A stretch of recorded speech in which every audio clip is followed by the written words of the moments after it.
महाराष्ट्रात सध्या एकाच नावाची चर्चा आहे आणि ते नाव म्हणजे स्वतःला कॅप्टन म्हणून घेणारा भोंदूबाबा अशोक खरात, ज्याने स्वतःला देवाचा अवतार घोषित केलं.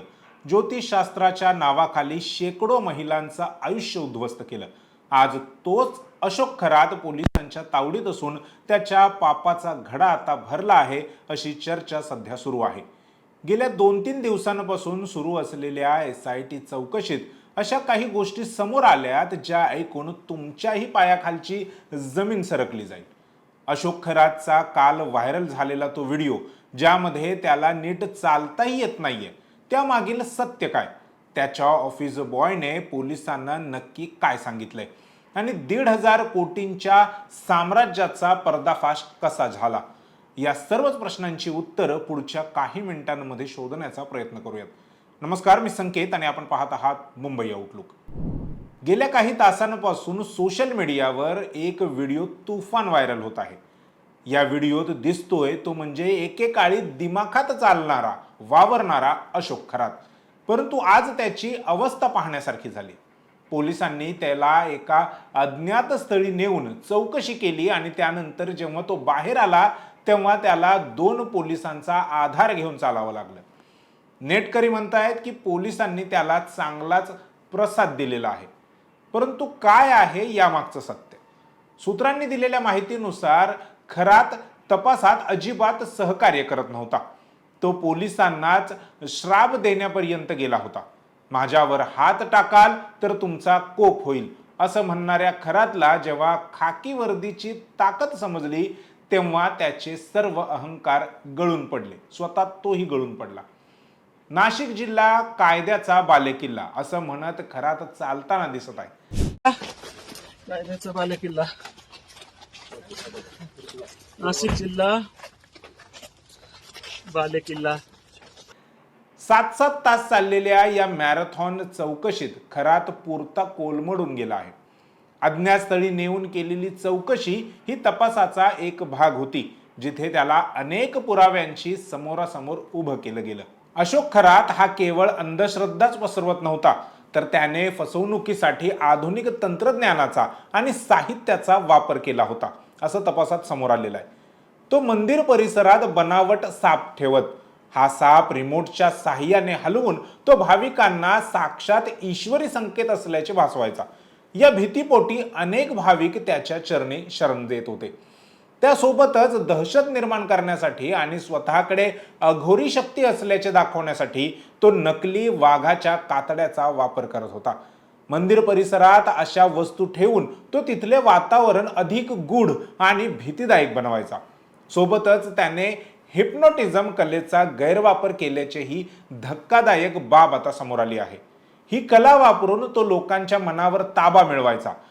एकदा का व्यक्ती त्याच्या प्रभावाखाली आली की अघोरी विधींच्या नावाखाली तो त्यांच्याकडून मोठी रक्कम उकळवायचा.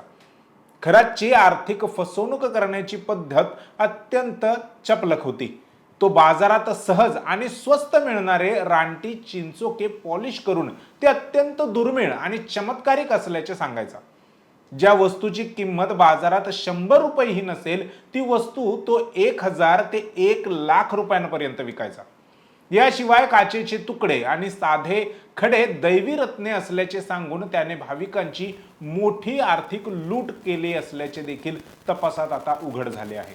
या प्रकरणात हस्तक्षेप करून मुख्यमंत्री देवेंद्र फडणवीस यांनी IPS अधिकारी तेजस्वी सातपुते यांच्या नेतृत्वाखाली स्पेशल इन्व्हेस्टिगेशन टीम अर्थात SIT स्थापन केली.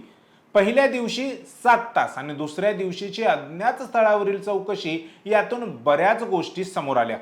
अशोक खरातकडे केवळ आश्रमच नाही तर नाशिक, सिन्नर, शिर्डी आणि वावी या परिसरातील शेकडो एकर जमिनी असल्याचं समोर आलं आहे. तब्बल 52 सातबाऱ्यांवर त्याचं नाव आढळलं असून त्याच्या मालमत्तेची एकूण किंमत ही 1,500 कोटींच्या घरात असल्याचा संशय आता व्यक्त केला जातोय.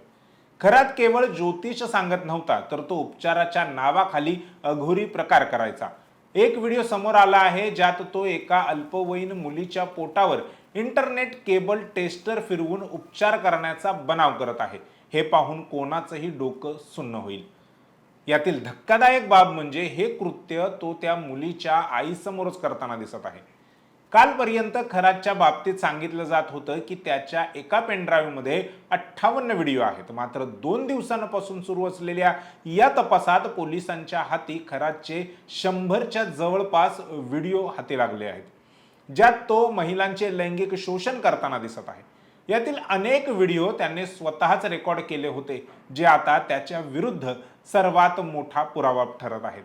नीरज जाधव हा खरातच्या नाशिकमधील ओकस प्रॉपर्टी कार्यालयात काम करायचा, परंतु खरातच्या पापाचा घडा भरला आणि नीरजने खरातच्या लॅपटॉपमधून सर्व सीसीटीव्ही फुटेज आणि आक्षेपार्ह व्हिडिओज चोरले. काल पोलिसांनी नीरज जाधवचीही कसून चौकशी केली. नीरजने हे व्हिडिओ केवळ पोलिसांना देण्यासाठी काढलेले नव्हते, तर त्याने खरातलाच 5 कोटी रुपयांची मागणी करून ब्लॅकमेल केल्याचाही आरोप आहे. पोलिसांनी नीरजकडून एक मोबाईल हस्तगत केला आहे, ज्यामध्ये तब्बल 40 महिलांचे कॉन्टॅक्ट नंबर आहेत. या महिला खरातच्या संपर्कात होत्या. आता या महिलांचीही चौकशी होण्याची दाट शक्यता आहे. नीरजने चौकशीत खरातच्या दरबारात येणाऱ्या अनेक बड्या नेत्यांची आणि सेलिब्रिटींची नावे घेतल्याचे समजते. खरातला कोणाचा वरदहस्त होता हे आता नीरजच्या साक्षीमुळे स्पष्ट होणार आहे. अशोक खरात प्रकरणात केवळ धार्मिकच नाही, तर राजकीय भूकंपही झाला होता. खरातच्या शिवनिका संस्थान यावरती राष्ट्रवादी काँग्रेसच्या नेत्या रुपाली चाकणकर या ट्रस्टी होत्या. अशी माहिती समोर आल्यानंतर त्यांच्यावर तीव्र शब्दात टीका झाली. शेवटी चाकणकरांना राज्य महिला आयोगाच्या पदाचा राजीनामा द्यावा लागला. चाकणकरांनी स्पष्ट केलं होतं की त्यांचा कार्यकाळ हा गेल्याच वर्षी संपला असून त्यांचा या प्रकरणाशी संबंध नाही. मात्र त्यांचे अनेक व्हिडिओज सोशल मीडियात व्हायरल होते, त्यामुळे लोकांची नाराजी व्यक्त होत होती. चाकणकरांनी स्पष्टीकरण देत आपले हात वर जरी केले असले तरीही आता SIT या संस्थांच्या सर्व जुन्या आणि नवीन ट्रस्टंची चौकशी करणार आहे. पैशांचे व्यवहार आणि जमिनींचे व्यवहार कशा प्रकारे झाले याचा तपास आता वेगाने सुरू आहे. अशोक खरात सध्या पोलीस कोठडीत आहे. ज्या पद्धतीने SITने फास आवळला आहे ते पाहता खरातचे पुढील काही वर्ष तुरुंगात जाणार हे निश्चित आहे. इन्कम टॅक्स विभाग आता त्याच्या 1,500 कोटींच्या संपत्तीचा तपास करणार आहे. विचार करण्यासारखी गोष्ट आहे की सुशिक्षित समाजातही लोक अशा भोंदूबाबांच्या नादी लागतातच कसे.